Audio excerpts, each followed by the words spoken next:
I just wanted to really quickly say that on behalf of Sound Vision, I'd really like to welcome everybody to another one of our webinars. So my name is Salaha, and I am today's host and moderator. I just wanted to let everyone know, whether you have a background on the organization or not, just really briefly, that Sound Vision is an organization that's fully nonprofit, and our aim is to help build bridges of understanding and peace between Muslims and their neighbors in the wider community, with an emphasis on youth as well. Sound Vision is also a pioneer in Islamic media and public relations in North America, with a variety of different projects, both in Canada as well as in the United States. Joining us today is Andrew Wilkins with the topic of big gifts, the what's, the whys, the hows of soliciting major gifts, which I do think is a great title. So we are really honored to have him on the call. He has been leading a lot of our classes recently, and I just wanted to present a little bit of background information on Andrew. I know that he'd probably do a really better job talking a lot about his experience in relevancy with today's topic. So Andrew Wilkins is a dedicated fundraiser with over 20 years of experience gained within the non-for-profit sector. He has in the past focused on major gifts fundraising with a lot of leaders within this industry, including the UHN, CAMH, the Canadian Breast Cancer Foundation, and he is currently the Canadian Director of Major Gifts for Movember, which you might definitely be aware of that name, the Global Men's Health Organization, Movember. So in his experience as a consultant with KCI Ketchum Canada, he's also worked really closely with other academic science centers, academic health science centers as well, arts, as well as community organizations, to both develop as well as implement best practice fundraising strategies, including special events, major gifts, and direct response programs as well. Andrew does believe in the most effective ways of engaging a community with an organization in achieving long-term fundraising success and he believes that that is best accomplished through adhering to such things like organizational values, authentically engaging people, and creating meaningful opportunities to invest. So thank you everyone for being on the call with us, including Andrew. Thank you so much for your time. I will hand it over to you. And right before I do, I just wanted to say to all of our participants, thank you again here for being with us. A couple of reminders that please, if you have any sort of issues or questions about your things on your side of the screen, there is the chat box as well as the Q&A box. And feel free to submit all of your questions through there. Andrew, I'm going to go ahead and hand it over to you. Thank you so much. Great, thank you very much. Hopefully everybody can hear me. Give me a quick thumbs up if audio is working out okay. Very glad to be here and thanks for having me. Of course, embarrassed by the intro. I've just been doing this for a really long time and had an opportunity to be around a lot of really great organizations and learn quite a bit, and hopefully I can impart some of that for you today. Presentation really is, I wanted to make it really accessible.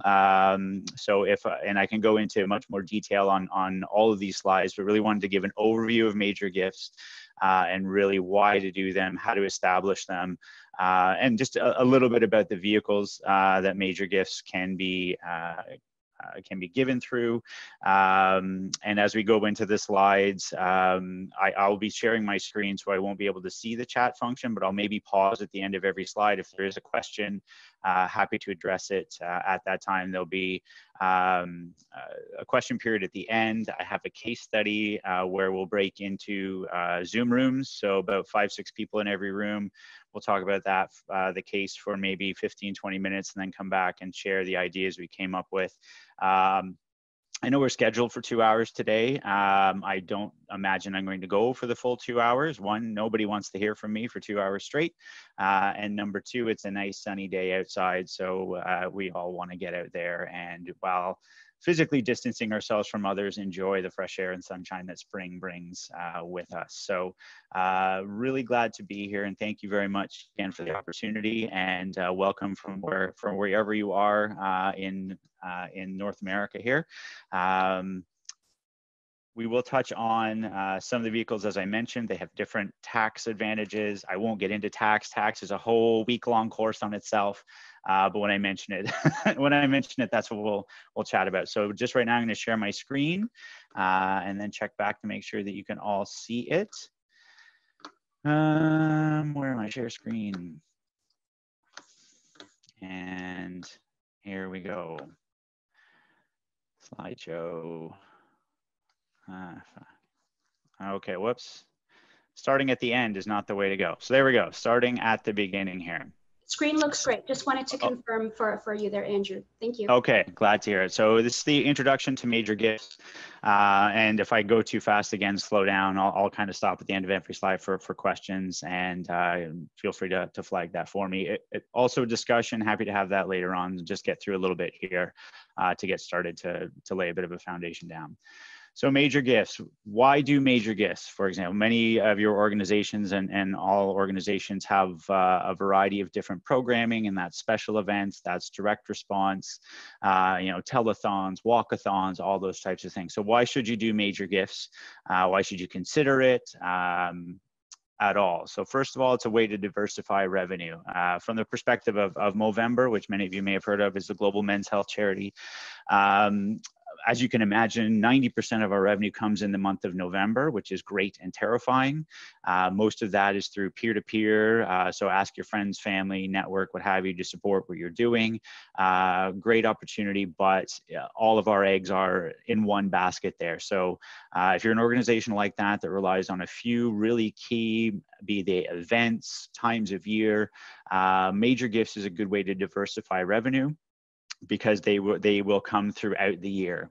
Many will be more heavily towards the end of the tax year, but they can also just diversify where you're getting money from, how it's coming in, the time of year, and we'll talk a little bit more about that as we go forward.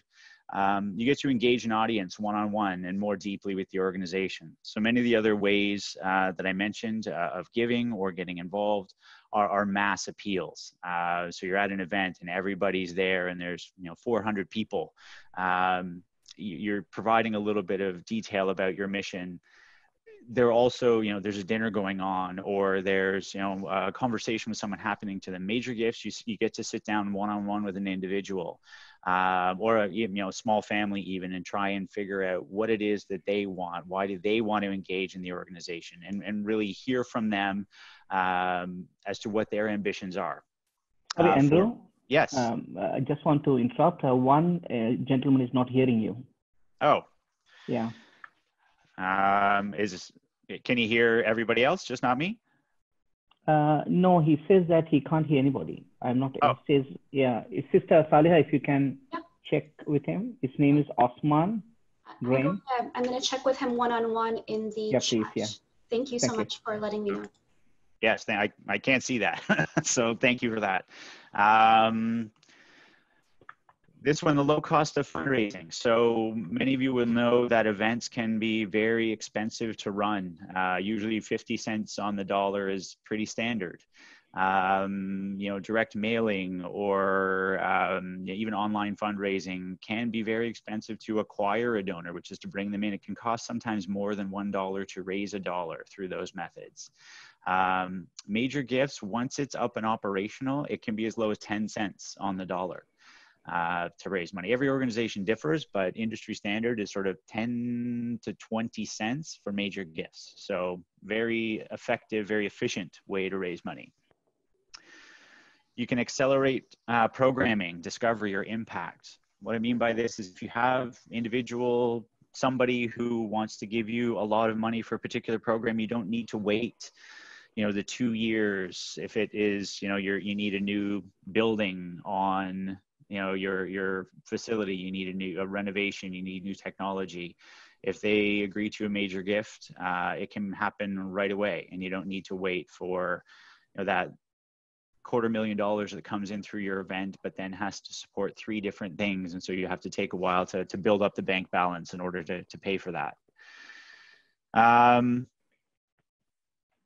This one, the history of success, stability, and impact, it really speaks more to your organization and why you should start to do major gifts. For many new organizations, major gifts can be a big challenge because major gift donors are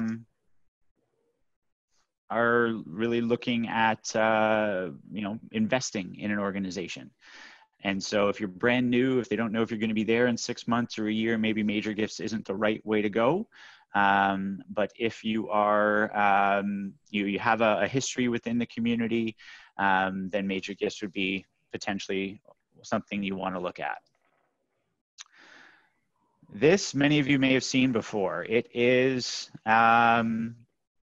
called the donor pyramid. And if it's small on your screen, my apologies. You can, if there is another model available to you, you can Google donor pyramid and you'll see different versions of this.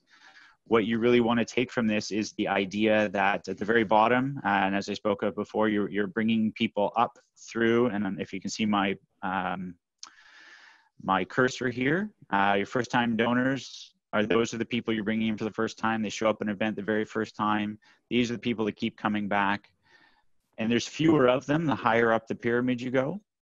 And so we're looking at major gifts up here and planned giving, which we'll talk about in a little bit. But as you can see on the right-hand axis, the size of the gift goes up. The number of people giving those gifts go down, but the size go up. And what that leads to is the graphic on the bottom, which is the donor pyramid you can see on the left, and the revenue pyramid is the one on the right.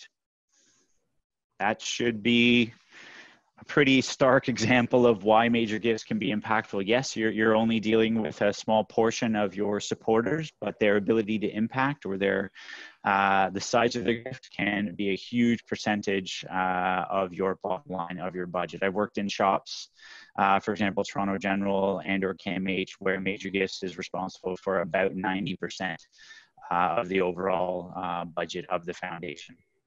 And it's taken a long time to get there, but that's the impact that can have. And both of those organizations are, $100 million a year at this point. They certainly weren't. CAMH certainly wasn't about a decade ago, but it's certainly taken time to build up to that. Any questions? I'll just take a quick pause here. Make sure there's any questions on this before I move on.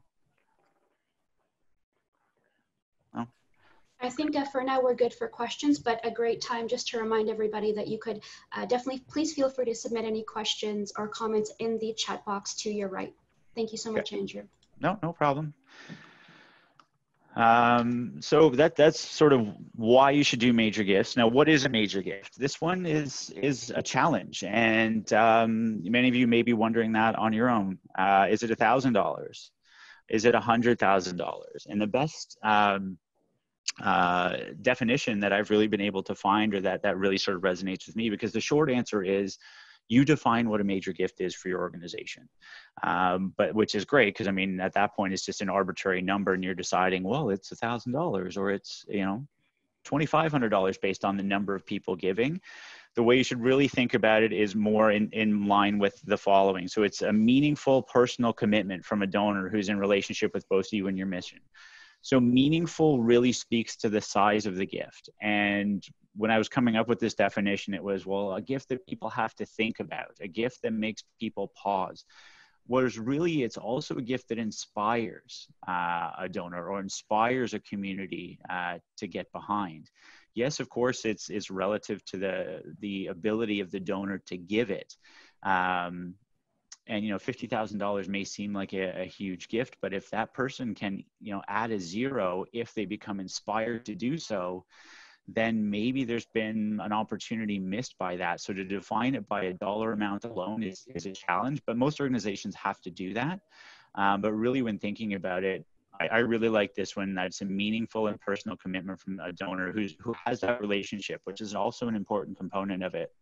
It's not that they've been sent a letter.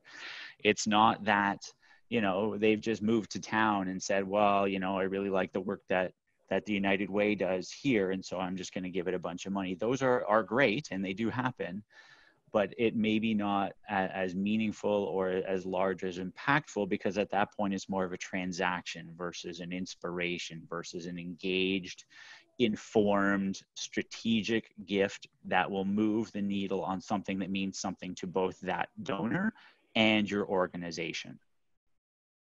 Is that, how do people feel about that definition? Is that sort of clear? Does that make sense of how you might look at defining a major gift?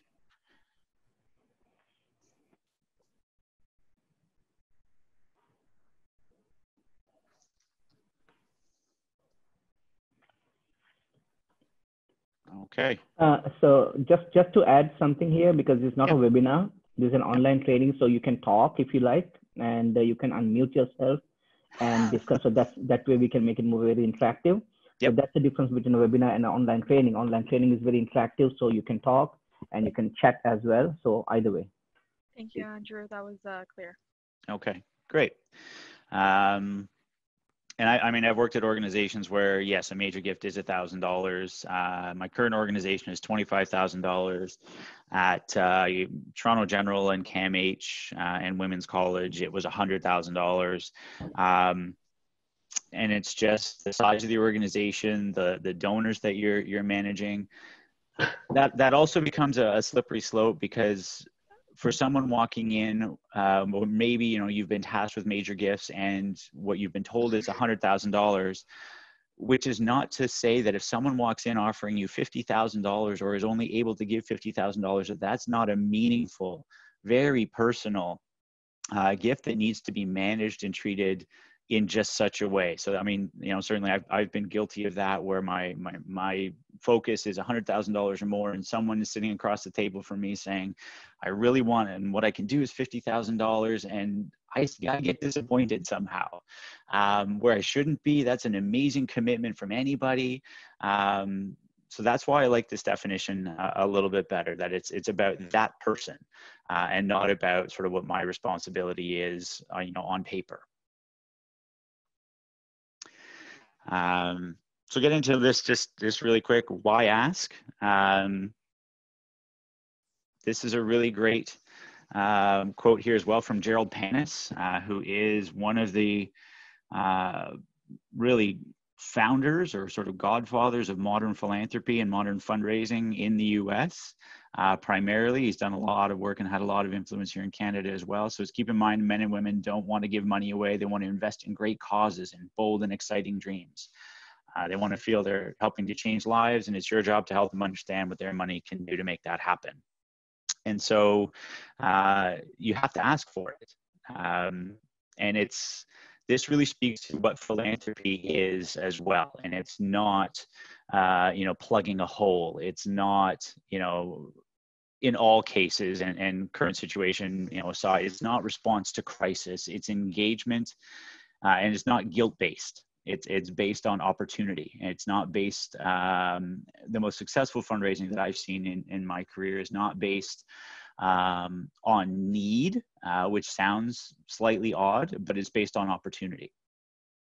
So it's the glass half full, glass half empty. It's, with your help, we can do this, versus, if we don't get your support, the roof is going to fall in. That may be, but to really position it from a more positive perspective inspires people more than sort of guilts them into, and makes them feel better. It makes them feel better about what they're doing, what they can do, and what their support will mean. Here I'll talk a little bit about the way major gifts are made. Actually, maybe just pause for just a brief second if there's anything. I think we have a question that was just submitted from Amuri Khan. Sure. I'm just going to read it out really quickly. How did you go about finding these major gift donors? And did you go through the database that these organizations have? Yeah, so it's a really good question. I have a couple of slides on that later on about where to find major gift donors, sort of how to identify them, really high level. So great question. I'll make note of it, and if I don't cover it later, I'll definitely speak about it. May I have a question just to clarify one point? Yep. The difference between opportunity and needs. Can we have an example? Because you says the donation based on opportunity, not on a needs. Just 2-3 examples. Yeah, so and it depends on various organizations, but from the idea of, and they're not meant to sound sort of cold by any stretch of the imagination, but it would be, if we don't get, $100,000 by the end of this month, we're going to have to close our doors and not offer services to the community that we serve, versus with your $100,000, we can, continue to serve the community. We can, expand our programs. We can, teach children to read or provide medical services, just very much switching it from the negative, if the following doesn't happen, to with your support, the following will happen, continue to happen. That's more the opportunity versus need. And I hope that helps a little bit. Thank you. Yeah. So, I mean, not to say that you don't want to talk about what you need. Absolutely, you want to talk about what you need, but it's what fulfilling that need means for the people who you're serving. Okay. Thank you for that. That's good. Good to make sure that I'm clear and everybody's is up to speed here. So I'll talk a little bit about major gift vehicles. I will say the word tax simply because you can't ignore it in dealing with major gifts. However, it is not a primary reason people give. These are more the how they're going to make their gift. The why they're making their gift is an entirely different piece. This is the how. Basically, how are they going to give you the money? There's a bunch of different ways to do it. Many of you may be doing these already. If not, then do explore what they could mean, because there's some opportunities here that many, even very sophisticated donors, still don't know. And it has, certainly from my experience, unlocked much larger gifts than we would have typically received otherwise. So the obvious one is cash, which really means checks and credit card. If people are walking in with major gifts in cash, I'd be a little concerned, depending on if they're walking in with $1,000 because that's a major gift, fine. If they're walking in with $10,000 in cash and that's a major gift, I'd be a little hesitant of that. So this really means checks and credit cards. Gifts of stock. This one is really the number one way that a lot of major gift donors who are a little bit more sophisticated tend to give. Now, this isn't exclusive to major gift donors. This works for everybody. So in Canada anyways, and I'm not sure if there's any Americans on the line, but in Canada, if you donate gifts of appreciated securities, 100% of the capital gains is tax deductible.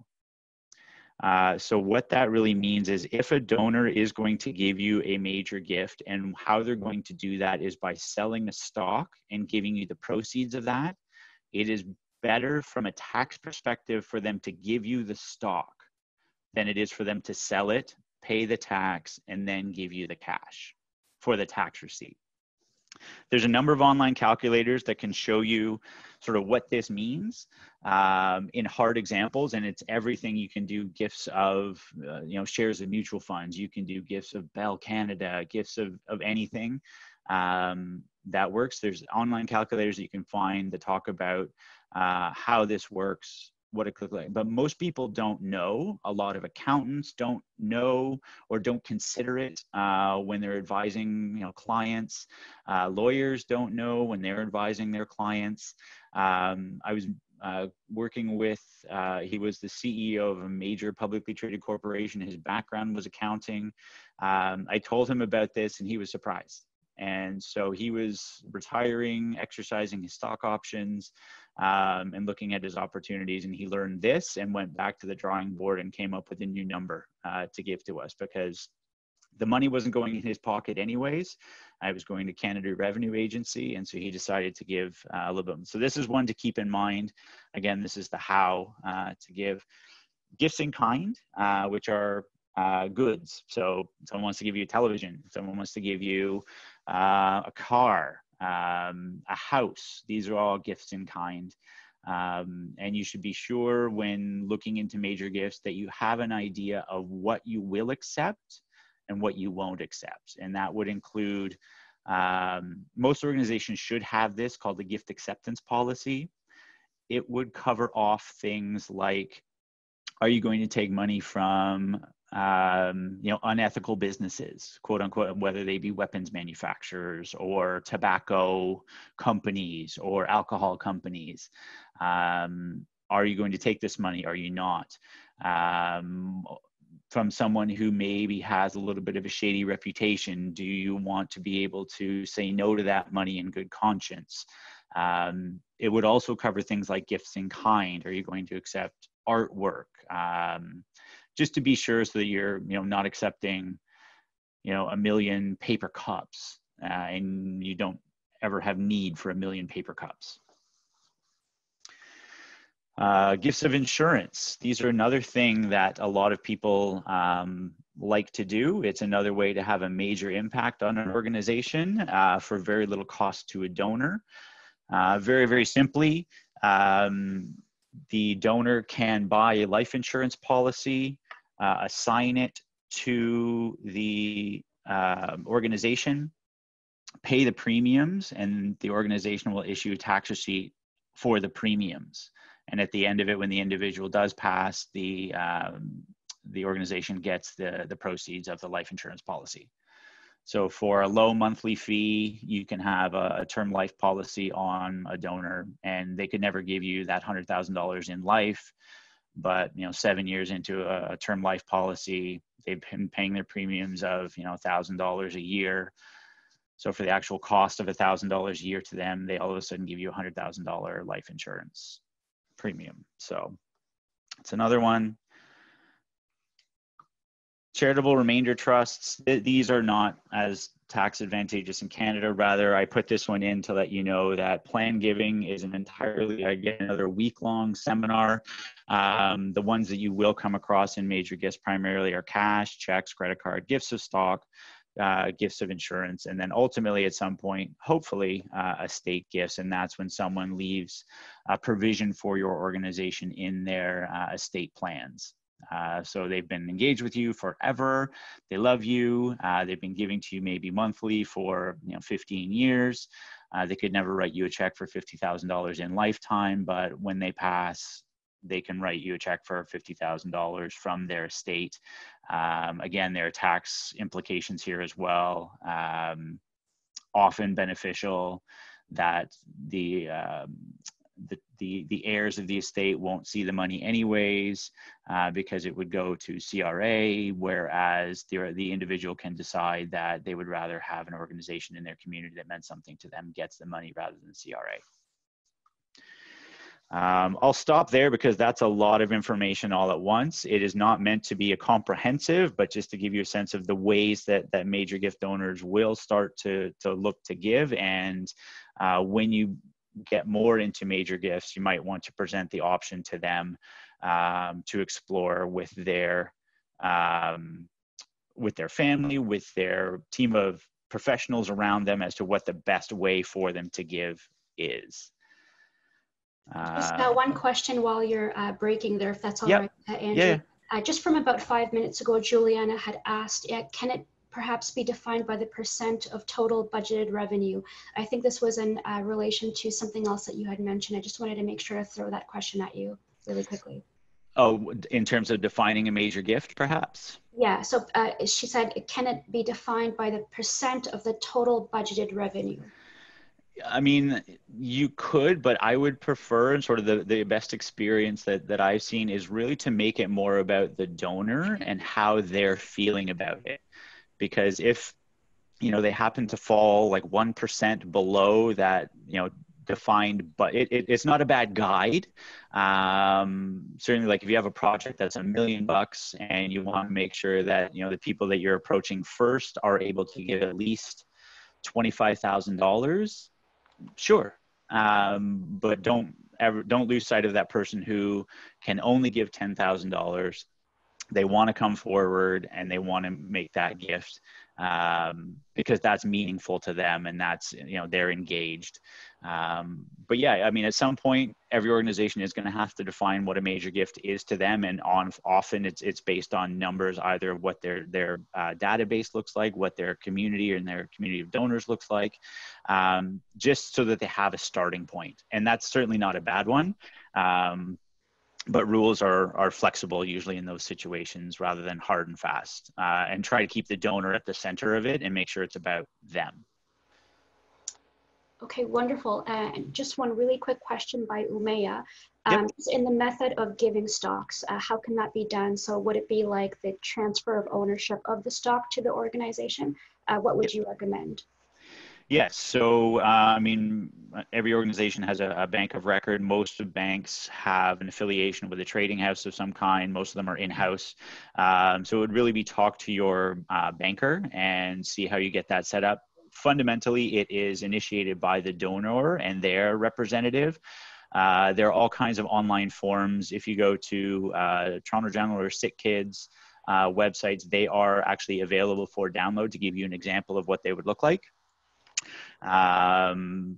And the types of information that the donor would need to fill out, types of information that your organization would need to provide. So there's, transfer numbers, institution numbers, clearance numbers, things like that. But it would really be up to your financial institution to, one, provide those, and then two, talk about your level of comfort in having them available for public consumption. Working on that with Movember right now, working through international challenges, Australia and Los Angeles and Toronto. We all have different risk tolerances. We all have different ways of approaching things. So we're working through that, but all to be facilitated and initiated by the donor to transfer those shares to your institution, and yes, ownership to you. And then through your gift acceptance policy, you would have to decide, are you going to sell them right away? Or are you going to hold on to them for 30 days? Or what are you going to do with them? Okay, I have a question. Yep. Now with the stocks, can it be donated directly to the endowment fund if the organization have an endowment fund? I mean, that would be how you would decide to deal with it in your gift acceptance policy. Okay. Yeah, I mean, it would go into your account, and if you decided to put it into your endowment, then that's great. Are you putting the stock in your endowment because you would own the stock, or are you selling it and putting the cash or in your own investment mix? That would be up to your governing body to decide. So we can keep it as cash, as tangible money, or you're saying, or we can keep it as stocks, right? Well, once the stocks are transferred, the organization owns them and can decide what to do with them. And so almost every organization that I am familiar with sells them. Okay. Because then, I mean, most organizations are not in stock market speculation. They're not in that business. They don't have the professionals to look at which stocks are being transferred, the long-term value. They're not doing that analysis. And so they know on the date of transfer, the stocks are valued at $50,000. They sell them, they get the $50,000, and they may have investments on their own. And the mix is likely different. But that's an investment policy that, again, the overall governing body of the organization would want to have a look at and decide what to do with. I would recommend selling. Okay. All right. I just wanted to really quickly thank everyone for their engagement and the many questions coming in. Andrew, I just wanted to gauge a sense of your time. Yep. Did you want to take up a couple more questions, or what I'm doing, I could just keep them here on my end and ask you as we go along? I'll maybe finish this slide. We'll do another question or two just to keep going. Maybe some of them will be answered as we go, but I'll pause after this slide. Okay. Sounds good. Sounds good. Okay. You go ahead. So just again, with respect to vehicle pledges, some of you may be familiar with this term. If not, from a major gift perspective, it is very commonplace. Pledges are really, typically over 3 to 5 years, they can do a few things. One is to maximize a donor's gift and provide a predictable source of funding for organizations. So if you're doing an ask for, say, $50,000, that's a lot of money. And many people might decide to pay this over a period of time, whether it be, 10 grand a year for 5 years. That's very acceptable. Great opportunity to engage people in a different way. They are recognized as a $50,000 donor. They, know that they're contributing to a particular thing. And then you also know that you have $50,000 coming in over the next 5 years, and you can budget on that and you can plan on that. Now, keep in mind, though, there is a mild amount of risk involved in that they're not legal contracts. Rather, they signal a donor's intent. So someone wants to do this because they've always been giving, they've been giving forever, or you've inspired them. The length of a project or a program that you're running is the next 5 years, and they want to support it every year guaranteed. Best intentions, they want to do it every single year. Things happen all the time. You know, the last 2 months, you know, stock markets go down 15 to 20% globally. Maybe this money isn't available. That's, I mean, certainly what I've been doing over the last couple of weeks is reaching out to people, seeing how they're feeling. If they want to adjust their pledge payment schedule to do over 6 years, then you have that, you know, wiggle room, but you don't lose them altogether. They give you this gift in good faith to give to the organization, and that's what they plan to do. So that can, again, maximize donors' giving, continue their engagement, because you get to talk to them every single year about a very specific program or a very specific gift that they have ongoing.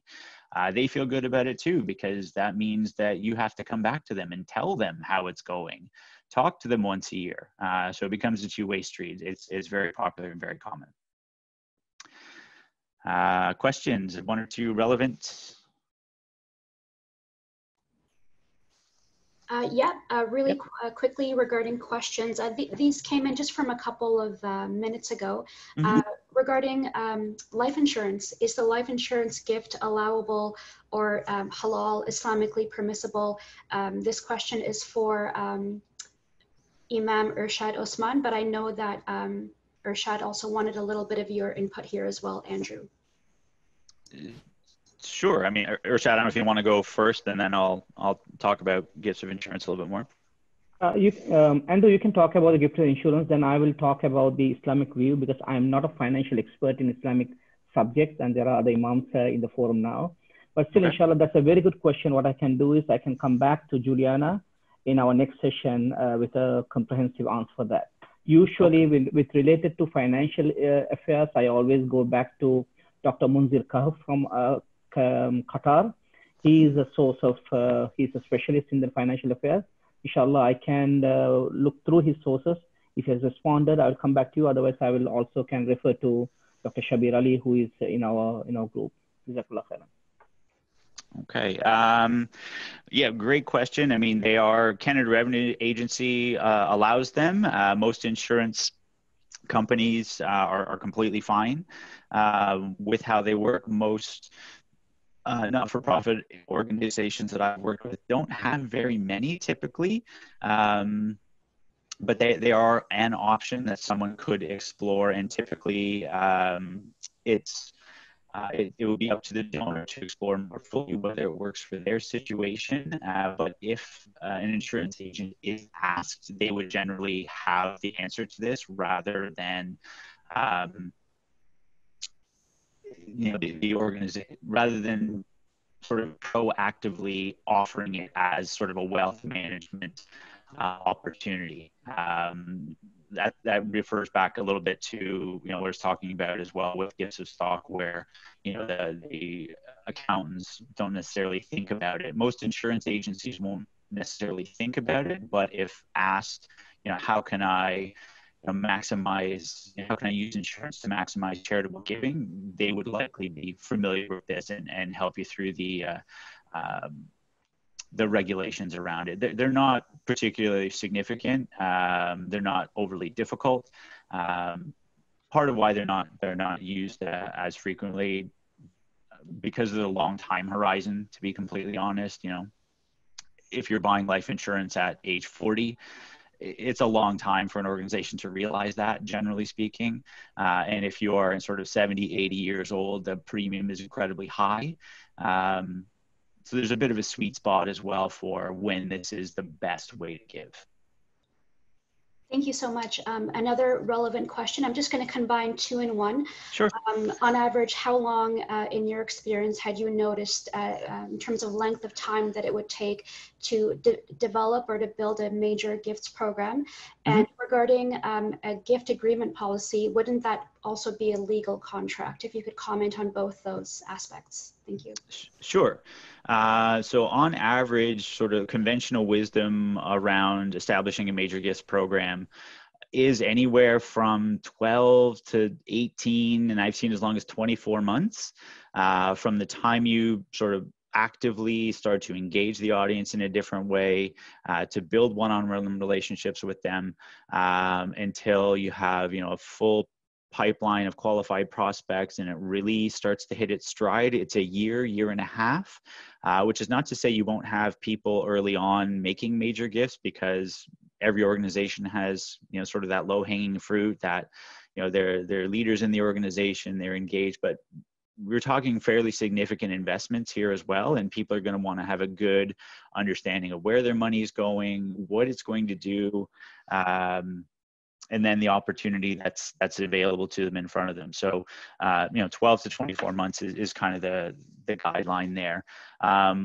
So it kind of a two-part question. The policy itself is sort of gift acceptance policy is part of the organization's overall, pieces of governing documents. So whether that's legal, it's, policies aren't law. So that's really just guiding the organization into what to accept, what to do with it. The gift agreement, which is a different piece, it really cannot be legally binding, or it stops being a gift and becomes a contract and becomes an exchange, a quid pro quo exchange. And so you shouldn't, if you are making it a legal contract, then in which involves consideration on both parties, you cannot issue a tax receipt in that case. So the gift agreement itself really just lays out the intent of both sides and the duties and responsibilities of both sides in a good faith understanding. Not legally binding. If it becomes too jargony or legalese, it will often scare donors away. But I've not seen any enforced as legal. One, no one really wants to sue a charity. Number two, charities don't really want to sue their donors. And number three, the one example that I've seen of sort of a relationship between donor and organization go poorly was actually quite public, maybe 3 years ago now, where a donor to CAMH had pledged $1 million over 3 years. At 1 year, he asked for his money back because from his estimation, they had not delivered on the project that he had hoped for and that he had funded. Now that being, not that they had done nothing, but they were just not where they said. And last I heard, that was going before the Ontario Supreme Court, simply because it's not like, yes, there were clear prescriptions, but it wasn't a legally binding agreement. And so it was an unfortunate position where, likely it was more just a communication breakdown between the two parties rather than someone trying to enforce a contract. So they can, and by definition, they can't be contracts. So to sum up, they cannot be contracts, or consideration comes into it and they're not tax deductible. The gifts aren't. Thank you. Okay. So how to ask? This seems rather intuitive. I mean, you ask somebody, right? You sit down and ask with them. I love this one. You won't get milk from a cow by sending it a letter or email or liking it on social media. You won't get milk by calling it on the phone. The only way to get milk from a cow is to sit by its side and milk it. So that really speaks to the idea of relationships, and you have to talk to these people and you have to get to know them and you have to physically sit with them and engage in these conversations and develop that relationship with them. It's part of the reason the world of major gifts has slowed a little in the last month or so, because we're figuring out how to do that at the moment. But face-to-face contact really is the way to make it happen. Really quick on who gives. You might think it's corporations or private family foundations. To some extent that is true, but primarily it's individuals, it's people. 70% of all giving is done by individuals. Now, some of those individuals may have that private family foundation or, a fund at one of the community foundations like Toronto Foundation or Mississauga Foundation or something like that. But it's really done by individuals. And here's just a breakdown. This is a few years old now, but where most of the money comes from, it's you know, community support is mostly people, not so much corporations. Whoops. I'm not sure if my timer's running out or why I keep going back. But it's primarily individuals. It's people. You know, no surprise there. Just some key ideas in fundraising to remember. And it's really this: somebody has to ask somebody for some money. And this is not that general appeal. It's not standing up in front of a room full of people and saying, I need $1,000. It's sitting down saying, hey, Urshad, this means something to you. I would love for you to consider a gift of $1,000 towards this year, and here's what it's going to do. People respond best to people representing a cause rather than to the cause itself. So this speaks to a few things. One, it's more along the lines of, you know, not just build it and they will come, not just say, hey, we're going to, you know, put a new wing on this community center. Of course, people are going to give to it. And it's not a letter from the community center CEO. It is sometimes a volunteer, and by volunteer, really it's sort of a leadership volunteer. You know, maybe it's the chair of the board, maybe it is, you know, a long time program manager who's been running child care for 15 years and everybody knows them. This is really about finding the right person to make an ask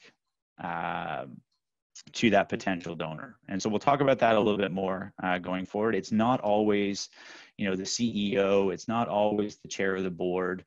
You know, maybe that's about a relationship as well. Is it something that happened between these two people that, you know, they don't relate to each other very well?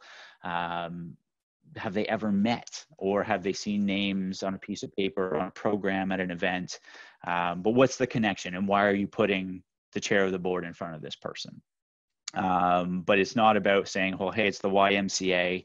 It's about Jane Jones, who runs the swimming program at the YMCA, going to ask Michael Phelps for a gift to the swimming programs at YMCA. Oh, okay, that makes total sense. And then giving must be proportionate to the ability to give. So you cannot go and ask me for $1 million. I can't give you $1 million. And you need to know that before coming to meet me and ask me. If you ask me for $1 million, you'll get, because I can't give you anything, and the gift that I was going to give you now seems insignificant. You just asked me for $1 million. So you need to do a little bit of work before figuring out what you're going to ask, before you ask it, so that you don't scare people away. Whoop. And I'll just pause there for a question. Yep, so just really quickly from Umayya again, would it be more successful if the person asking for the major gift knows the donor? So if there's that relationship there? Yes, 100%. And that, I mean, before doing that, you want to make sure that that ask is comfortable, or would be comfortable from both sides, and not put undue pressure on one side or another. But certainly, you know, if that, you know, swimming program manager is also best friends with Michael Phelps, then number one, you're going to get that meeting. Number two, the person's going to feel comfortable. And you're more likely to get a yes from a familiar, friendly face that you know and trust and understand, than from, you know, that chair of the board who may have all the qualifications but has never sat in that person's living room or met them ever before. Thank you. Yeah. Could I go ahead and ask a question? Yeah, please do. Go right ahead. Awesome, thanks. So it's more speaking here again. So you did mention that give in proportion to their ability to give. Yes. How do you kind of hold that conversation, and would that conversation be different if it's an individual versus going to an organization for funds? Yeah, that's a good question. Sometimes that conversation can be a little bit awkward. With corporations, they are generally pretty good, or sort of major organizations are pretty good at sort of putting that up front. And this has to do with the research that we'll talk about a little bit. Hold on, just making a note. They'll talk about going forward is knowing your donor, knowing what you're walking into. And if you're going to go see our Royal Bank, know that they support children and mental health and clean water, and that their gifts for those various causes or those various areas of focus differ. And some of them will say, for example, I put in an application 2 weeks ago now to the Bell Let's Talk Community Fund. The maximum amount from the community fund is $25,000 per gift. They say that very explicitly in their guidelines, and many organizations will do that. So part of that's knowing who you're asking and knowing what you're going to talk to, and then knowing what you need. Don't ask for 5,000 if you need 10. I've been in those conversations as well where the donor said, you know, is this enough money? And the answer was, well, no, but we just kind of thought that was the most you could do. If they are engaged, they'll figure out how to make it happen. So there's a lot of tools that can be used, and certainly prospect research is another seminar altogether. But there's a lot of publicly available information. Looking through donor lists of organizations online will show you what people are giving. Look through your own lists and figure out what they've given to you. And sometimes you have to just sort of be courageous and ask for what you need based on what you can find out. I hope that helps a little bit. This is sort of where the art comes in. It's not much of a science because people also give to multiple things. So, and it could change on the drop of a hat, right? All of a sudden, they've been giving to you, say $1,000 for the last 5 or 10 years. And then something happens within their family that they decide they want to give 500 of that to sick kids. So they continue to give you $1,000, and maybe they could have given you more, but now they're giving a little bit to sick kids too. And it's really prioritizing for them, and it's the timing for them. So again, it's a little bit about the art there and knowing your donor and respecting their timing, which is partly why it takes 12 to 24 months sometimes to develop major gifts. Okay, so thank you, Andrew, for that answer. Yeah, no problem. I will tick along here if that's all right. Here's a little bit about how to understand who could your prospects be. So this is going back to how do you find your donors. So really apply these across the board when you walk into an organization. When you start to look at major gifts that you might want to get into, is kind of look through, really look internally. 4 criteria always taken into account when selection of prospects and donors for long-term relationship building. One, of course, is their financial ability. So, we'll talk a little bit more about this going forward. And this is really the linkage ability interest, LAI. You'll hear that term a lot. And there's different models on how to score this. You can give them points out of 3 for each one. You can put them on a chart. This is, again, a little bit of science, a little bit of art, some judgment calls made in here based on, what you know about these people, how they've given to you in the past, and a few other things. So financial ability, of course, is can they give you a major gift? Number 2 is, are they interested in giving you a major gift? Are they interested in what you do, in who you are? And then access to a prospective donor. Can you get to them? So great example of maybe, a donor that, or a prospect, was Steve Wynn, who owns Wynn Hotels Resorts, Las Vegas. There was an article, and when I was at Toronto General, Toronto Western has, the Donald K. Johnson Eye Center is one of the best eye care centers in the world. And an article came out that Steve Wynn, the chairman of this hotel group, great lover of art, was showing one of his prized pieces of art behind his desk to one of his friends, and he took off his glasses and then went to gesture to the painting and put his glasses right through the painting because he couldn't see. So someone who's interested in the eye center, well, yes, he can't really see very well without his glasses. Number 2, does he have the ability to give? Yes, he has hundreds of millions of dollars. Well, can we get to him? Number 3, do you have access to him? No, we don't. Same with Jeff Bezos, Jeff Skoll, Warren Buffett. They all have money. They all may have an interest in who you are and what you do. Can you get to them? Can you get a meeting with them? Can you get a phone call with them? Can you get them to open your letter or email? It's the hard part. Also important, of course, is a charitable nature. I would put that above all of these. I'm not sure why I put it on the bottom. Are they interested in giving, period, regardless of the other three? Some people just aren't. Really demonstrated through giving elsewhere. I'll stop there just for a few more questions, if there are any. Recognizing it's just after 1 o'clock. Don't have too much more to go, but just want to make sure I answer questions that people have and provide enough of an overview while we go.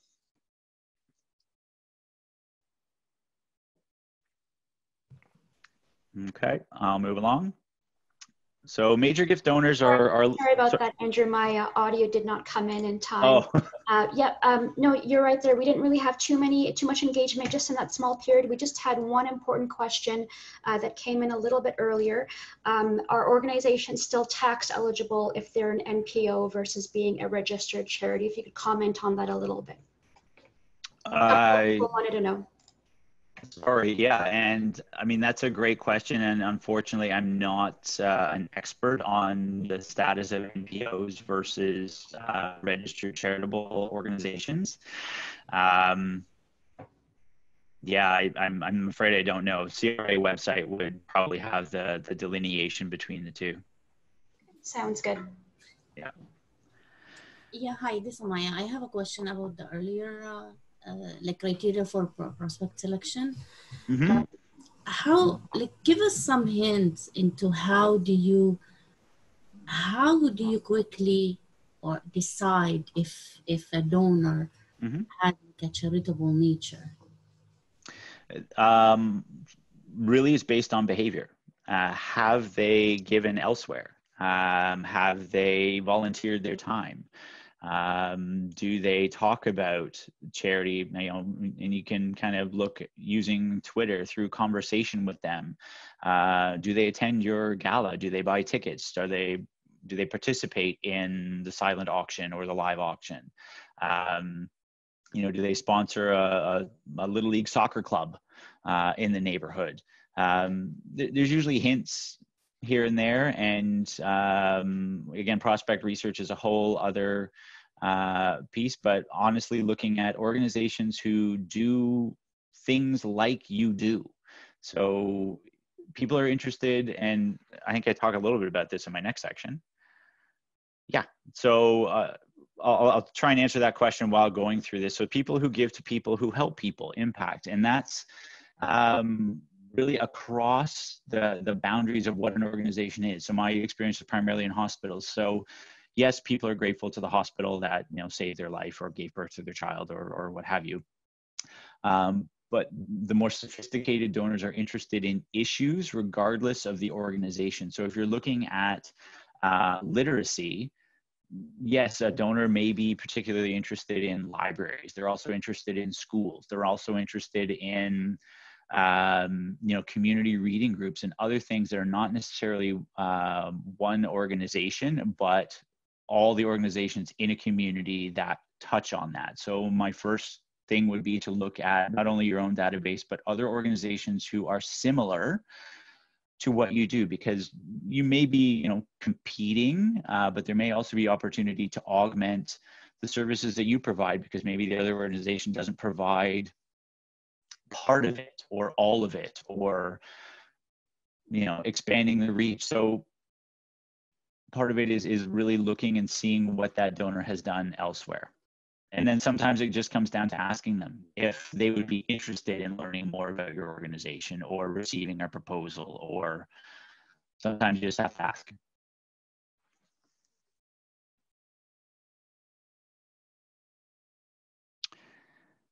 Okay, so I'll go ahead here. Just so yes, it's not about what you need. That's the header of this slide. So that again is about back to the idea of the opportunity versus the need.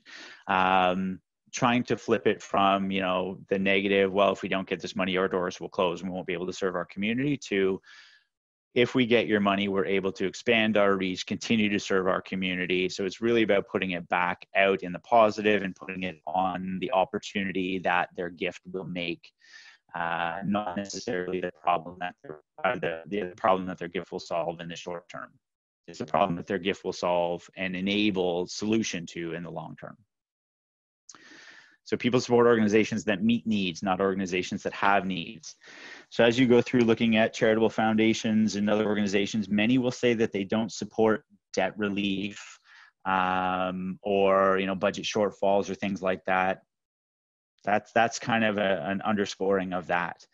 So that again will make as you make programs available to people, you're meeting people's needs and not that you have to pay your people to do the programs.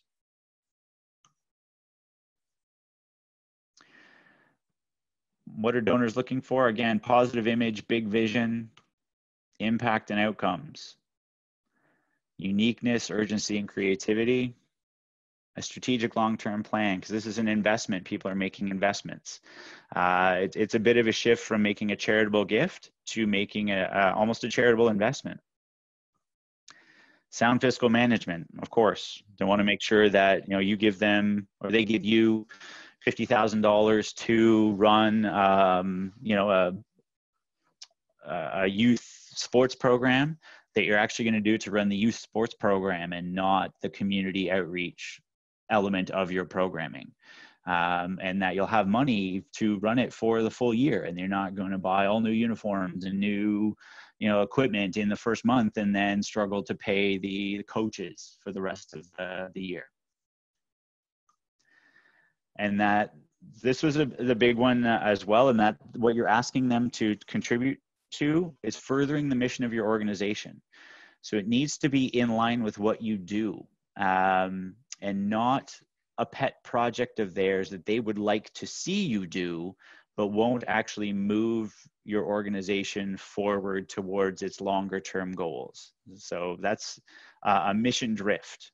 Some of you may have heard that term before, but this can happen a lot more in major gifts, where you're working with very strong people, very affluent people, very connected people that have maybe their own mission, which is great as long as it aligns with what your organization wants to do and it doesn't serve one particular person's need, but rather it remains true to what the organization is set out for all of its members. The last one I put in there, benefits, it's on the bottom on purpose. Some people give to be seen to be giving. Some people like to be celebrated in their community as very philanthropic, very engaged in the community. That's what we kind of mean by benefits there. The names up on the wall or on the building or whatever it happens to be. Some people really look for that. Keep it in mind, don't forget about it, but it's not a huge driver for most people. I'll stop there while we're on the positive, and if there's any comments or questions about that.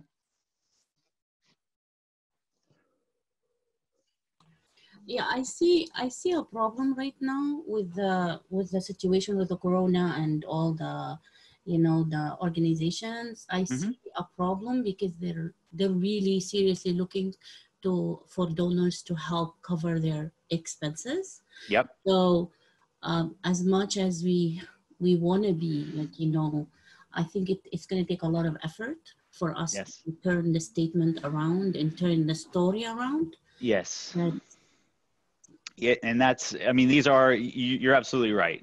There's no getting around it. These are fairly exceptional circumstances and fairly exceptional times from that perspective. And it will be difficult to really try and encourage people to give. Right now, people want to give with where their heads and their hearts are, and that's the frontline responders, that's healthcare providers, and that's for many financial challenges are a personal reality. Not only with stock market losses, but a lot of job insecurity and things along those lines. So yes, it is a challenge. Certainly acknowledging that is step one. That is incredibly challenging. We're hopeful, which is not to say don't do it. You certainly do need to ask, and I've seen a lot of articles and a lot of webinars over the last 2 weeks really talking about how can charities manage what should be done. certainly be sensitive to the situation, but your mission is important. It's important to you. It's important to your community around it. And as sensitively as possible, just remind people that, you want to be there to continue to serve the community, continue to work with the community. And now more than ever, you need their help.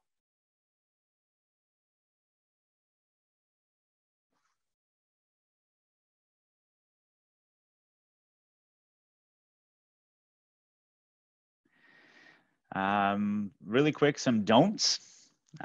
These ones are pretty obvious. Most of you will probably already know it.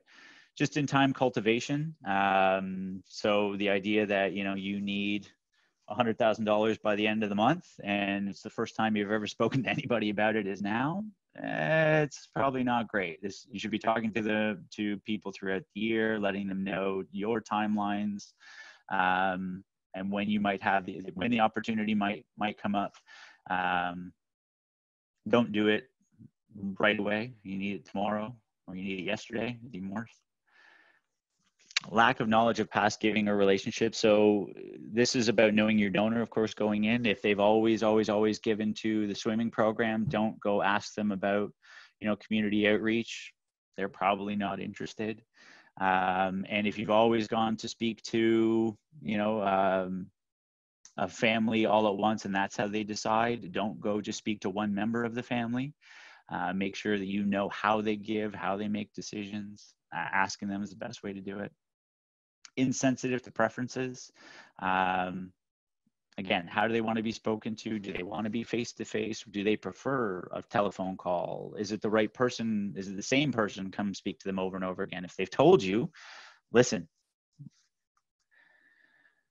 Limited involvement of institution. And that one really is, if they've only come to an event one time, if they've only been sort of marginally involved, asking them to take a really deep dive out of the gate might not be the way to go.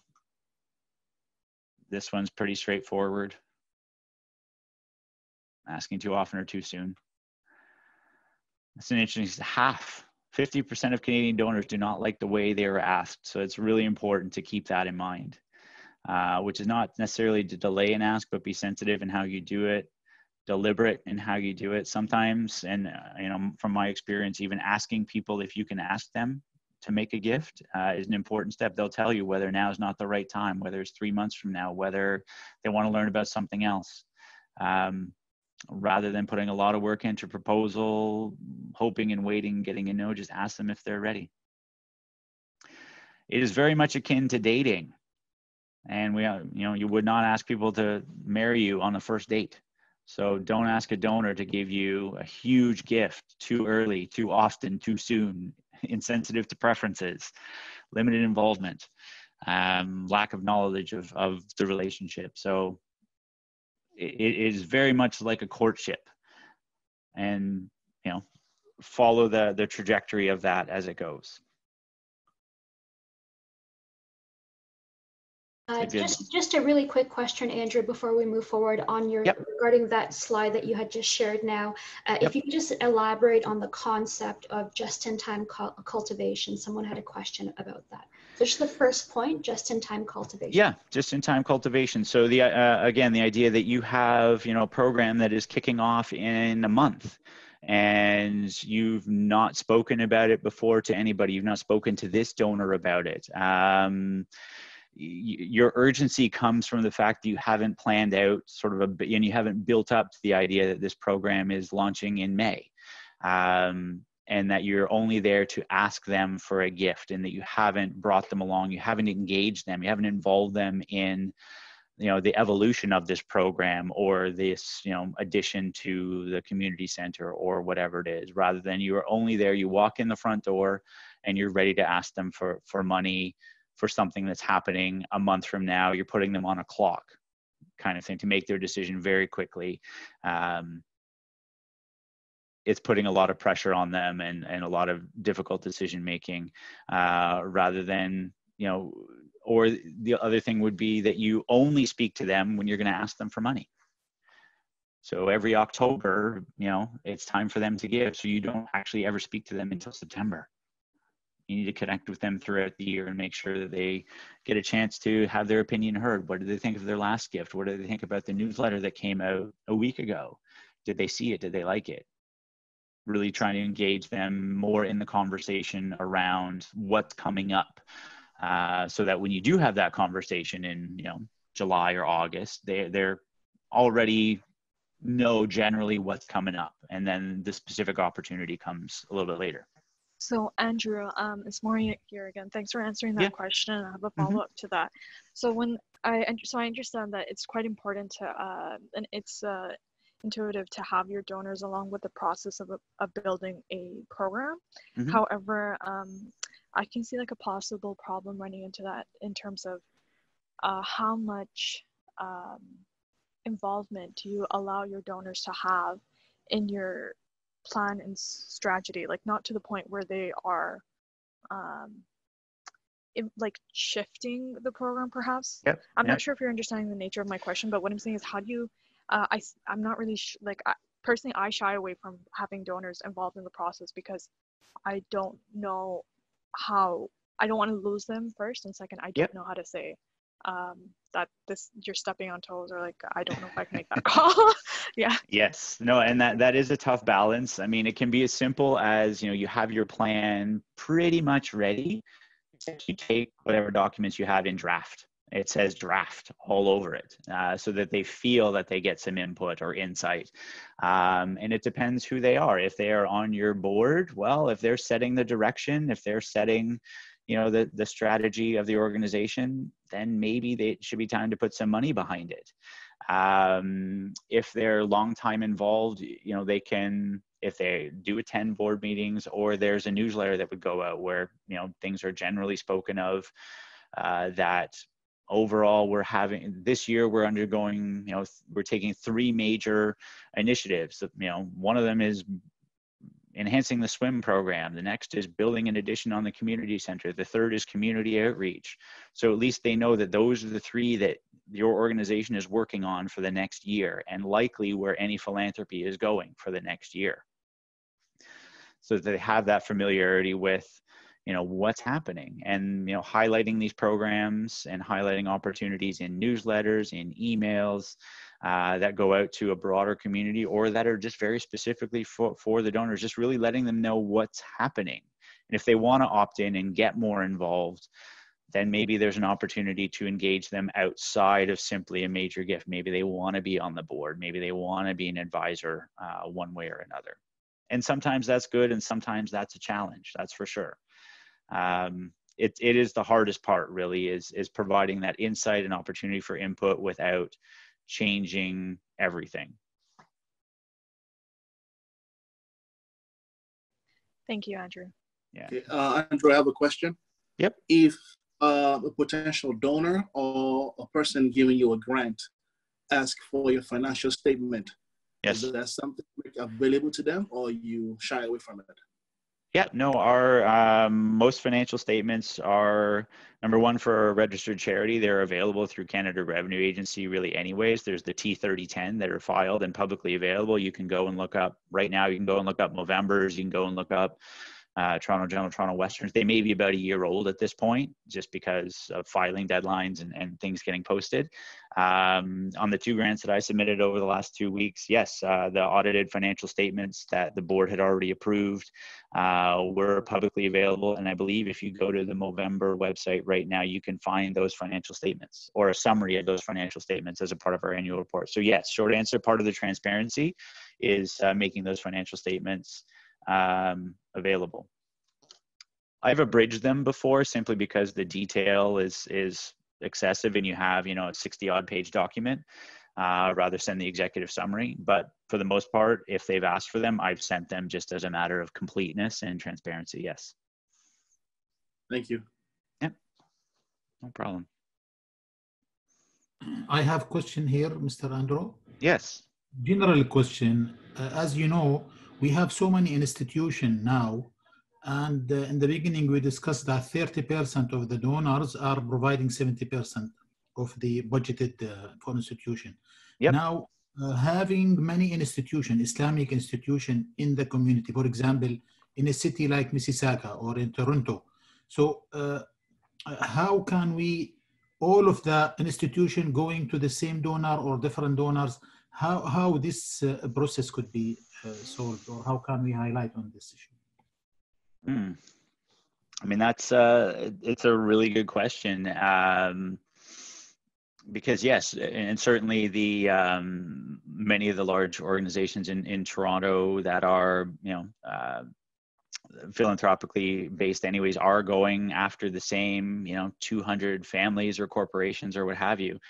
That's really when the relationships start to come into it, where you have that opportunity to access those individuals or those families because they have a closer relationship maybe with your organization. That's certainly one way. Or the other way is in partnership. And I've done a lot of this in the last few years where organizations serving the same community or at the, for a time being anyways, working on a similar aspect of community service of some kind or another, they form a partnership. And many donors are liking that a lot better because they see their philanthropy going farther. And you know, 3 organizations, you're not paying overhead 3 times. You're paying it once potentially to actually execute on, maybe it is a community outreach program that benefits all 3 communities, for example. And where that donor has engaged in all 3 communities beforehand, they would be glad to see them all working together for a common goal. That's a trend that's happening more and more in the marketplace, but it really is about historically anyways, and I can't imagine it changing anytime soon. Relationships become more and more important, where you can show the value of your organization and you have a relationship with that donor to contribute to your organization because you are so amazing at X or Y or Z. Thank you very much. Thank you. Yep.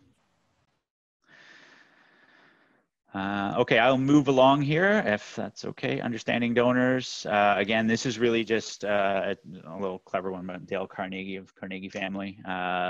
Thinking about what your fish want, what your donors want, not necessarily what you want and what you need or what you like. It's what they want and where what they want and what you need intersect is really that crucial point. And making sure that neither of you are going too far out of your comfort zone. You're not drifting too far in either direction.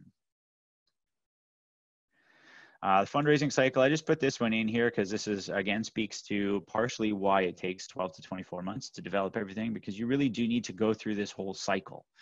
It's a fundraising cycle. Again, if the diagram is small or if you don't like the way it's laid out, you can Google image fundraising cycle and you will see all different types of arrows.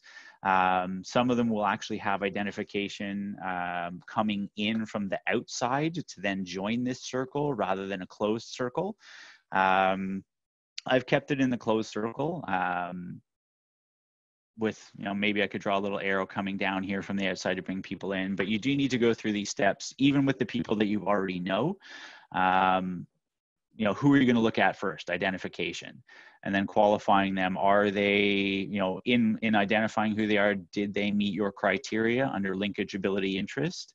They may be, you know, linked and they may be interested, but they just might not have the ability for a major gift. And so they would continue on in your regular stream. And you'll have people sort of going on your major gifts list and off your major gifts list all the time. It's an evolving list as you continually do this and have conversations and talk to people. So changing from qualifications, meaning basically you have a list of people that you think are ready to go. You have to talk to them each individually, not in a group, not in a massive, you know, setting, but one-on-one as much as you possibly can. Figure out why they are involved. Whoops. Where did I go? There we go. Why are they involved with you? What do they want to do? What do they want to see? What do they want to be different? What do they want to impact? And so the discovery and the cultivation, the next two, they kind of blur together. So after you generally know that they are interested in the swimming program, why does that keep happening? You talk to them about the swimming program and the opportunity in the swimming program, and maybe you introduce them to the director of the program and get them to talk about what they want to see it different. And then of course you get to the ever important ask. You actually need to ask them for a specific amount at a specific time for a specific thing. And then stewardship, which I think Urshad is doing a module on in next week or the week after, really is saying thank you and showing them the impact of their gift.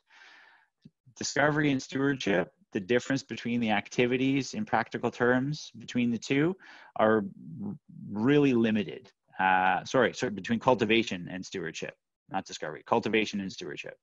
The difference is very limited. You're still talking about the program, still talking about the amazing things happening in the program. The caveat here, the difference here is saying, because of your support, the following things are happening. And you can think of stewardship as the early stages following the circle around, which to renew a gift, you can skip through pretty quickly to bring the cultivation for their next gift. So if you've done this work properly, the stewardship properly, this part should be very short, and then you can get to asking them again at the right time. Any questions on that?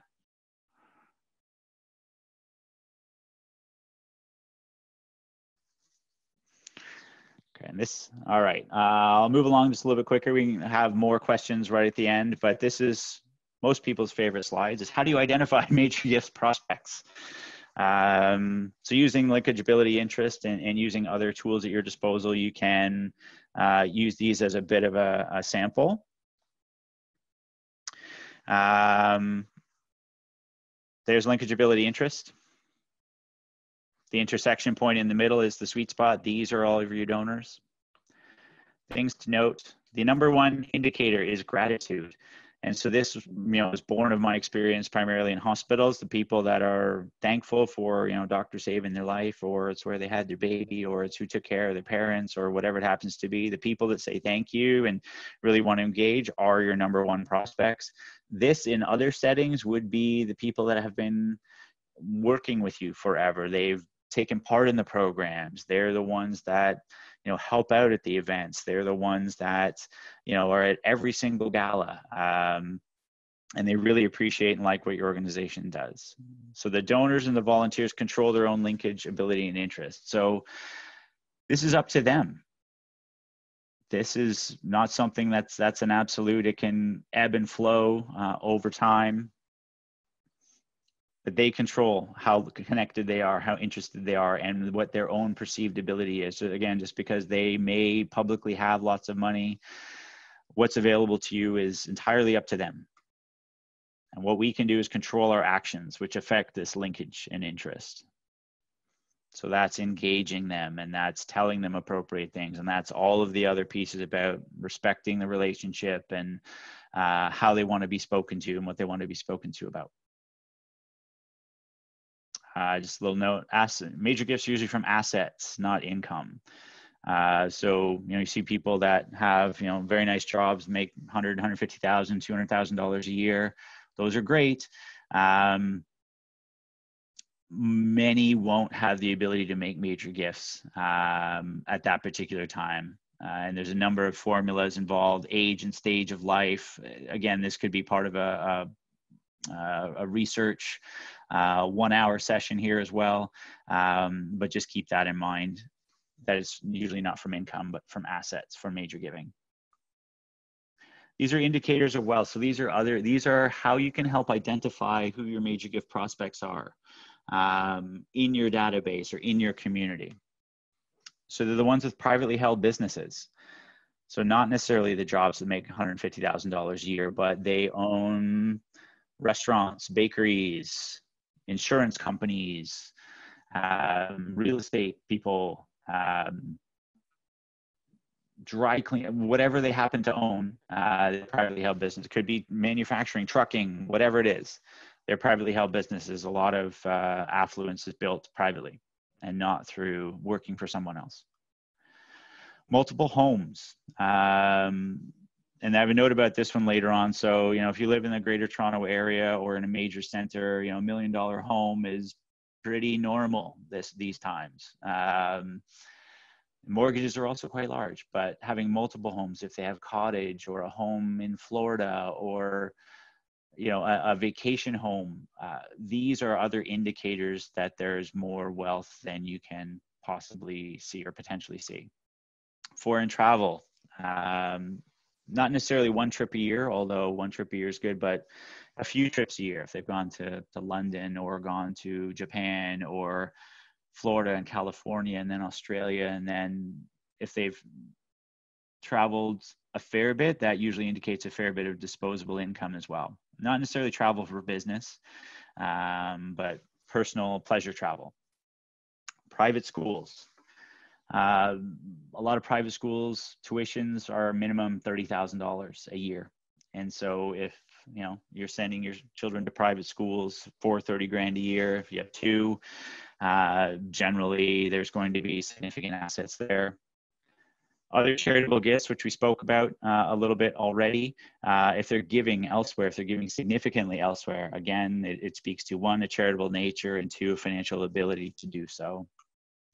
Private family foundations, again, these are not inexpensive to operate, to have the accounting done on, $20,000 a year or so. To keep them running. So they're generally significant assets behind them as well. You will find many of these on CRA. The asset balance sheets can be misleading. It may not show that they hold a lot of assets. Many are just used as flow through. So a family will grant to their own foundation and then grant out immediately. Just how they prefer to do it, how they're set up. But their mere existence usually shows significant assets. If they're on board, if they sit on a public company, a private company, typically these are paid positions, number one, but then two, they have a measure of expertise. They're respected in the community. They have a skill set that's unique and in demand. Generally brings with it affluence, success in business. So keep that in mind. Community honors. So if they've received an Order of Canada, which is the CM, the Order of Ontario, these are difficult to get. Generally, again, acknowledge leadership in a particular field, which could be everything from science to philanthropy, many of which are business or community service. So again, speaks to a number of different factors that could go into whether they are a major prospect for you.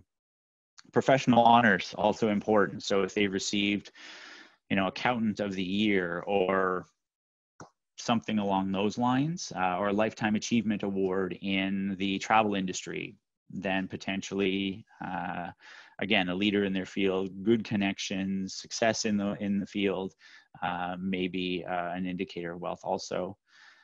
Some things that a lot of people think would be indicators of wealth, but are often, red herrings. Cars, jewelry, clothing, bags, etc.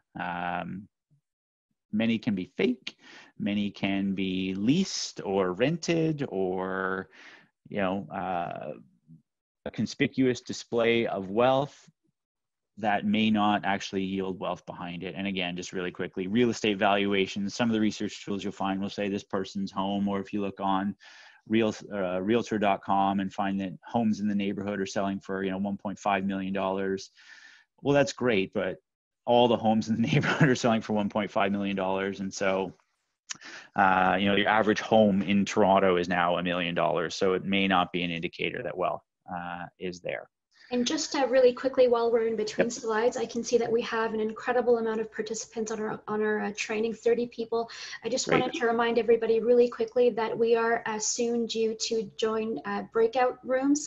So a little bit of an interactive activity for everyone. So just a friendly reminder to everyone there. Thank you so much. Please go on, Andrew. Sorry to interrupt. Yes, no, that's great. And actually a great segue, because the next one is a bit of a case study. So what I'll present here, and I'll put it up on the slide for you, but really wanted you to kind of in a group, and you'll be broken out here into sort of groups of 5 or 6. You won't have to do anything, I don't believe, except when you'll get a prompt to go to a breakout room. You'll just have to click to it. Everybody will appear and you can discuss in that room. It's just an example to sort of get you to think about how you might approach the individual in this story, the different things that we've covered, and in different ways, because this is the type of scenario that I will guess that you may encounter as you start to think about major gifts and major gift donors within your organizations. You can bounce ideas off each other as to how you might want to approach. The guidelines are down the side, and I'll get to that in a minute, but we'll just flip here. So I won't read it out loud. I mean, you can read it for yourself. But really just want you to share, and I can't remember if this is available when you go to the breakout sessions or not. But really quickly, you can make whatever assumptions that you need to make as you sort of develop your idea. And the assignment down here is take 10 minutes. How would you or could you approach the individual, Mr. Azam, in this study? What would you ask of him? And so the organization is launching a new fundraising campaign to expand its physical space and enhance its services while continuing its current programming. How would you want to approach him? Let's assume that your goal for this campaign is $1 million. And when you're in your groups, it would just like you to discuss, number one, what would you ask of Mr. Azam in terms of a gift? Would you ask anything of him in terms of a gift? Maybe a little bit about how you would do it. And then is there anything else you might want to ask of him as you are sitting in front of him at a restaurant, talking to him as a representative of this organization? So you can think about who you are as a representative of this organization. Is there anybody else with you or not? Is there anybody else with him? And what type of conversation would you have with him with this scenario? So I'll give you just a minute to read it through, and then what time is it right now? We got 1:36, so maybe at 1:40 we'll break you into the rooms. We'll give you 5-10 minutes in those rooms, and then we'll come back and discuss just real quick some of the solutions that you've come up with. If you cannot see, if you don't have access to this slide when you go into the breakout group, you can also take a screenshot. Yep. I know that it will be easier. Yeah. Great idea. Yeah. If everybody is mostly ready, I think maybe we could do it now. If you have taken a screenshot, then that's great.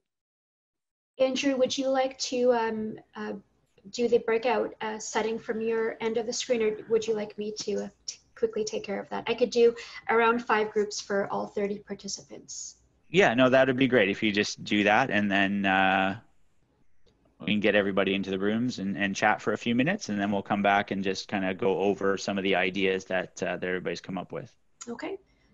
So just to reiterate, everyone will receive a notification asking you if you would like to join a group. Please hit yes as soon as you see that.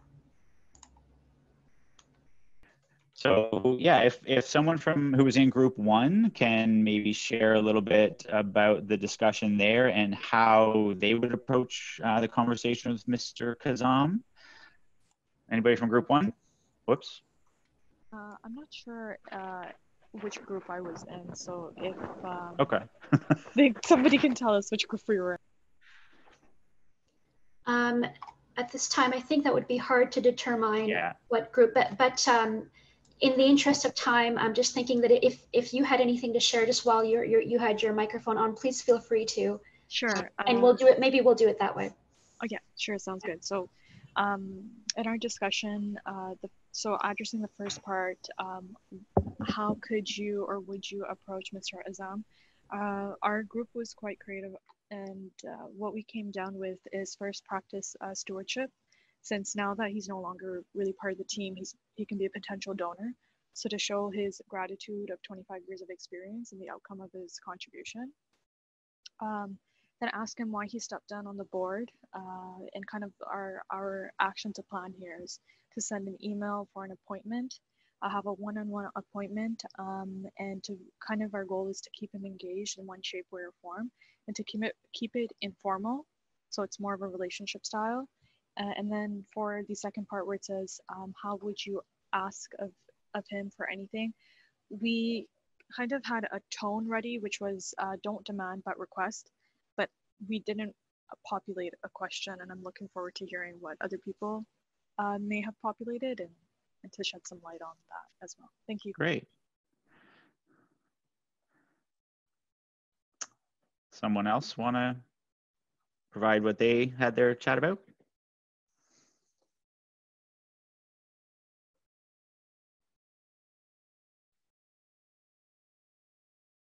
Yeah, I can go. This is Omaya. I think we focused on who would we take with us, and we thought we'll probably take the ED, maybe the ED because he's responsible for fundraising, and we will take a board member, a current board member, because because Mr. Kazan is like an ex-board member, so the relationship is there, and there will be like a match. So we also thought that along the same line of stewardship, we will try to find his current linkage interest with the organization, like which programming, now that he's not a board member, what programming may be close to his heart.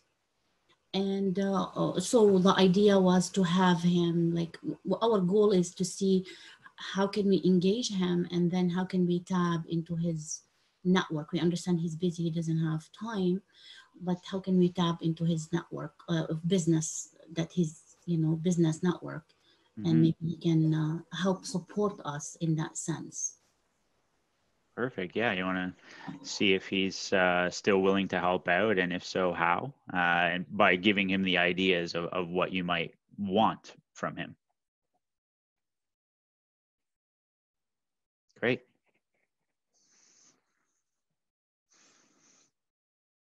Another?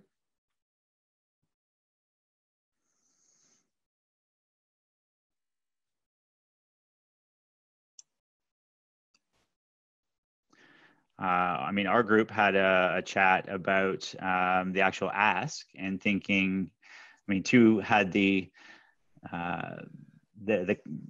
telepathic amount of 10%, maybe as a potential ask of him, given his longstanding relationship, given his capacity to do it, really as a starting point. And maybe it's $100,000 would be a good ask of him. Without this, we would know this based on his giving to us before, whether that was reasonable. But without that information, we assumed that it would be, and that it might be a bit of a stretch for him, but it would, given his respected position in the community with this organization, and with the community on a more broad focus, it may serve him well to have that visibility as a philanthropic person. And then we chatted about whether he would be the first 100,000 or the last 100,000, or whether he would be a match or something like that somewhere along the line, really to encourage others. And that's why we would want him to be involved, is to be that the very visible leader who would rally people around him, and something that he felt passionate about, and even ask if he would help us design the program, and build lists and access his network. So similar to what you mentioned before.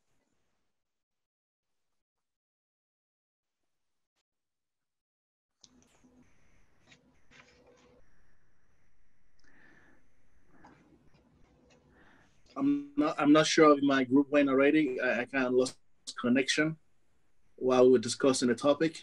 And one of the things that I know we just spoken about was how to first engage with him, either to take him out to dinner and sit him down one-on-one to discuss the matters of the community with him, and to show that he had benefited from the program in the past. So now the program is relaunching and going in a good direction, how to get him involved in that direction. And then we lost connection. No, sorry about that. Yeah.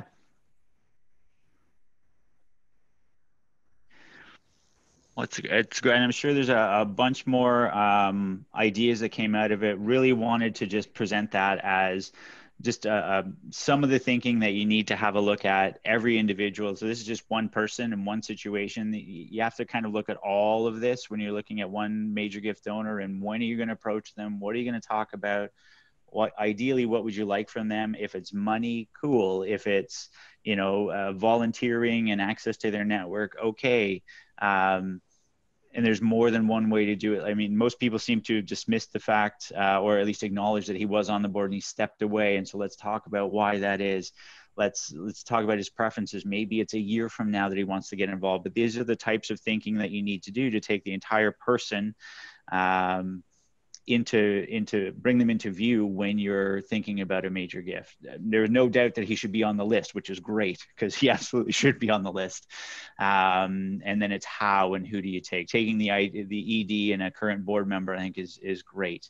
Being careful, what's the relationship between the current board member and he, understanding, was that the reason they stepped down, or did they agree at boards, or were they at odds, and just weighing all that into it.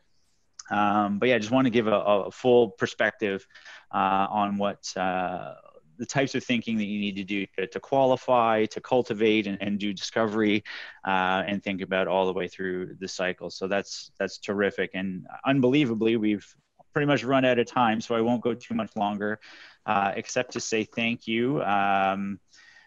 If there's one or two more questions, maybe really quickly. Otherwise, you can email them to me or email them through to SoundVision, and then they'll probably connect with me. Happy to answer them going forward. Thank you so much for this opportunity. Really, really liked. That's me with my mustache in the month of November, looking kind of goofy. But yeah, I wanted to thank you and hope you enjoyed the presentation, and again, happy to take questions through SoundVision by email afterwards. Okay, so thank you so much, Andrew. I see that we had one question come in. Great. I just wanted to gauge a sense of, did you want to answer that now, or just have that emailed over to SoundVision? I'm happy to answer it now, if it works. Then everybody has a minute or two more. Yeah. It's really just one question. I know that we're just about on time here. Is it recommended to inform potential big gift donors about other donors' gifts that also had been given to them? And if so, what is the best way in going about and doing that? It's a difficult question because it's really up to the individual donor whether they want their gift shared. That information is typically private in terms of amount, and they really need to opt in to having their gifts shared publicly. So be very careful around that one. And if you are going to share that, make sure you have the donor's consent to share the amount and that they've given with their name at all, because they could want to be entirely anonymous, which we need to respect. Okay. So, and so, maybe for next time, I was once approached by a friend of mine. His company has a gift sharing policy that match whatever gift that he gives to an organization, like 100%. And there's a database out there where all the names of the charitable organizations are listed, 501c3 organizations. How can a community push its members to join that kind of program? I mean, how to go about notifying people of that? Yeah, that's a great question. Typically with matching programs, the individual who's making the gift, I think IBM, for example, is one of those. It is the employee who has to notify the company that they've made the gift, and then the company will match it through their program. Everyone's a little bit different, but it's mostly, and I mean, you hit it on the head right out of the gate. There is that list available of companies that do match. Make that available to your community, that if they work for one of these corporations, they should, and it's usually HR or payroll that manages those programs, that they should, when they give, make sure to let that company know so that they can match. And if we didn't have any other questions, just in the interest of everyone's time, I wanted to cap off the program for today. I didn't see any more questions coming through the chat function. However, keeping in mind that you, as Andrew had stated there, you could email any questions or comments as well as feedback in your evaluation to trainings@soundvision.com. You can also find more of our contact information on our website, soundvisioncanada.org. And I really just wanted to give just the biggest gratitude to Andrew for talking about the different aspects of donor stewardship. And I think that major gifts is really a huge one, especially in my studies of humanitarianism and charitable giving. It's a big topic, and I hope that we'll have more of these sort of trainings to cover more of that. But certainly, I've personally learned a lot today. I just wanted to really thank everyone on behalf of Sound Vision, as well as our presenter, for all of his insightful knowledge. Thank you so much for our wonderful attendees for your time in watching today's live webinar. Again, for any more information, go to soundvisioncanada.org. I hope that everybody stays safe at this time, and take care, everyone. I'm going to go ahead and end the meeting. Thank you. Take care. Bye-bye. Thank you. Bye. Thank you, Andrew.